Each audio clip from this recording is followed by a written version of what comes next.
Hey folks, this is ioether and we're back playing some more World of Tanks. So as you can see, this is Ronnok and he's in his Let's go FV 215B. This is the tier 10 heavy tank for the Brits. Interesting.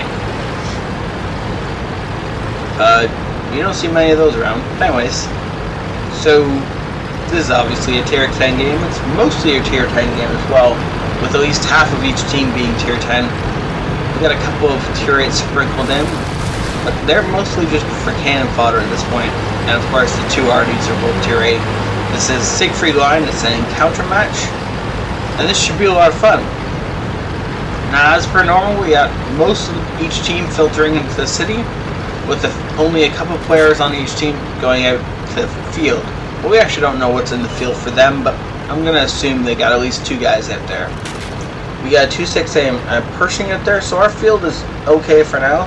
We're probably not going to get very aggressive, so all the fighting should be happening in the city. Ooh, that's a 268. Thankfully, he's not actually coming this way. So Ronnok is setting up for side scraping, and this tank is really epic for side scraping.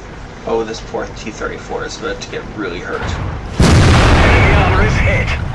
So one of the best things about this tank is the fact that the turret is situated so far in the back, so you can literally side scape really easily. It's well set up for it, though of course the destroyer worlds is better set up for side scraping. So Ronnok has surrendered that position to the destroyer worlds, and he's going to go find another one.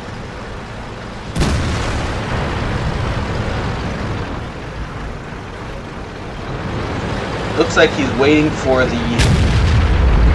Yeah, right. He expects as soon as the FD fired that the IS-7 will rush the corner, which is kind of what happened. It didn't actually end up rushing the corner because of the Waffentrager behind Ronnok, but it's a good tactic to think about it anyway.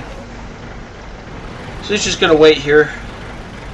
He needs somebody to try and walk into his vision. There's no point in trying to poke around the corner in this tank and then shoot an IS-7.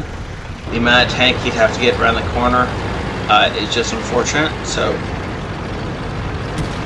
as much as this tank is epic at side scraping, it is horrible at peeking. So you really do have to take that into consideration. Now Ronnok is repositioning. He looks like he's going to go after that 268. And our Waffentrager is currently reloading. That's kind of hard to believe. He fired up all of his shots already, but okay. Considering I think only one of them did damage, that's slightly depressing, but okay. I mean, it happens, right? So Ronnok is setting up. Ooh, there's the 268. Takes a chunk out of him. Did he take his tracks off? Nope. Just took a chunk out of him, and I'm sure he's going to start to turn. That took his tracks off. However, it didn't actually do damage, sadly. So he's going to have to put another shot in, do some damage. And 268, I don't know what he's paying attention to. Oh, well, now he's paying attention to the E50. Ooh, that was the E4, and it really hurt.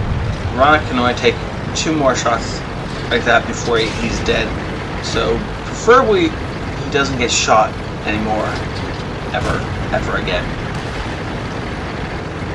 Of course, in order to do that, he does have to hunt down the C4. Without hunting down the C4,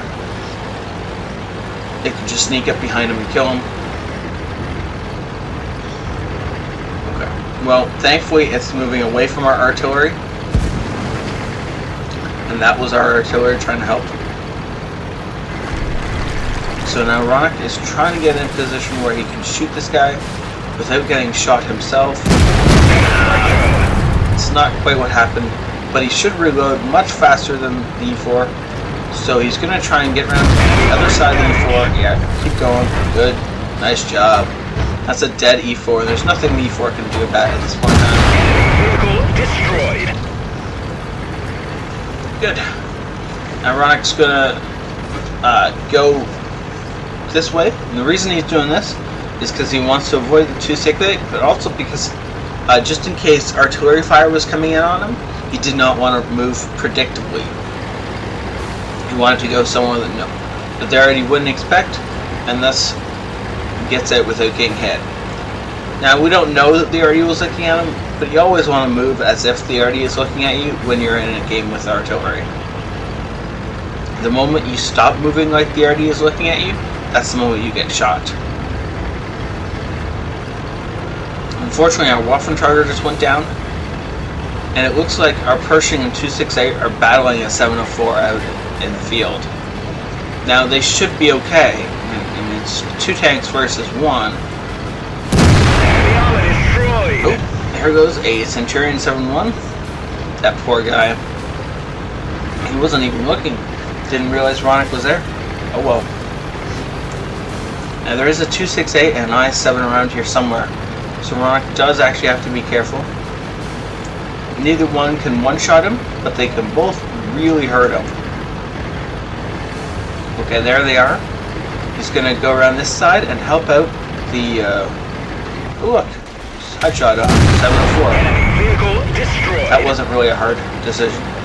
He's going to try and angle his armor against the IS-7, who's not paying any attention. So he just takes off his tracks, and he's going to back up and put a shot straight through. Yeah, there we go. Retracking the IS-7, and he's going to do one more to kill it. Good shot. Now he's just going to back up and put his next shell through the T-69, who's not paying attention. Destroyed.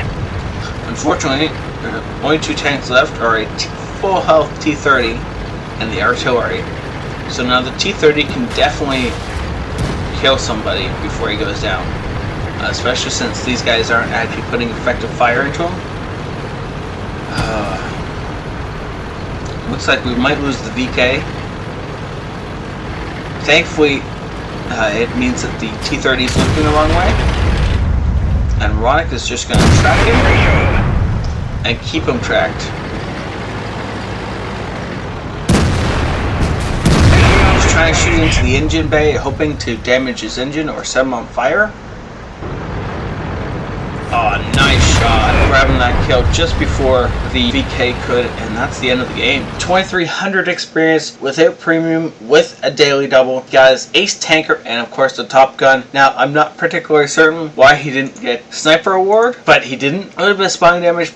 5,000 damage done. The only one on his team who did more damage than him was our 268, who spent the entire game out in the field. Between Ronnok and our 268, these two guys absolutely cleaned up. Half of our team did less than 1,000 damage, and that's why our 268, Darkheart, and Ronnok had to carry so hard. Without these two guys, this game would have been a loss. Now, I'm not certain why Ronnok got so much more experience than our 268. Got a little bit of spawning experience and more kills. 17 shots fired, 17 hits. That's 100% hit percentage, and no one in the game fired more shots than he did. He should have got a sniper award, but for some reason it didn't happen. And overall, this was a great game to watch. Thank you so much, Ronnok, for saying it in. Thank you for watching and hitting that like or subscribe button. I'll see you next time. It's ioether out.